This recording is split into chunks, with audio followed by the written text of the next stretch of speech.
अघोरी पूजा जादूटोणा चमत्कार करून त्याच्या विक्रीतून व पैशांचा पाऊस पाडून हवेतून गुप्तधन काढून देण्याचे आमिष दाखवून वेळोवेळी रोख व ऑनलाईन स्वरूपात 36 लाख रुपये घेऊन फसवणूक केली। या प्रकरणी संशयित आरोपी पंढरीनाथ गणपती पवार उर्फ काका महाराज राहणार कपडे भवानवाडी तालुका पोलादपूर जिल्हा रायगड याला गुन्हे शाखेच्या पोलिसांनी 24 तासाच्या आत पोलादपूर येथून ताब्यात घेतले। काका महाराज याच्या विरोधात शहर पोलीस ठाण्यात मंगळवारी फिर्याद देण्यात आली होती।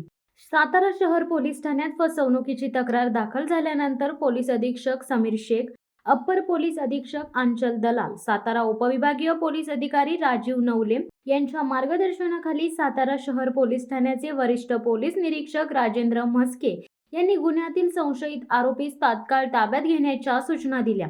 सातारा डीबी पथकाने संशयित आरोपीची माहिती मिळवून रायगड जिल्ह्यामध्ये काही संशयितांना ताब्यात घेऊन त्यांच्याकडे चौकशी केली। त्यानंतर संशयित आरोपीस पोलादपूर येथे पोलिसांनी ताब्यात घेतले। त्याने घडलेला हा प्रकार अन्य साथीदारांच्या मदतीने केला असल्याची कबुली दिली आहे। या गुन्ह्यातील संशयित आरोपींची चौकशी सुरू असून गुन्ह्यात आणखी कोणाकोणाचा सहभाग आहे याचा पोलीस तपास करीत आहेत। या गुन्ह्याचा अधिक तपास सहाय्यक पोलीस निरीक्षक श्रीमते करीत आहेत। शिवसत्ता टाइम्ससाठी रेश्मा माने, महाड।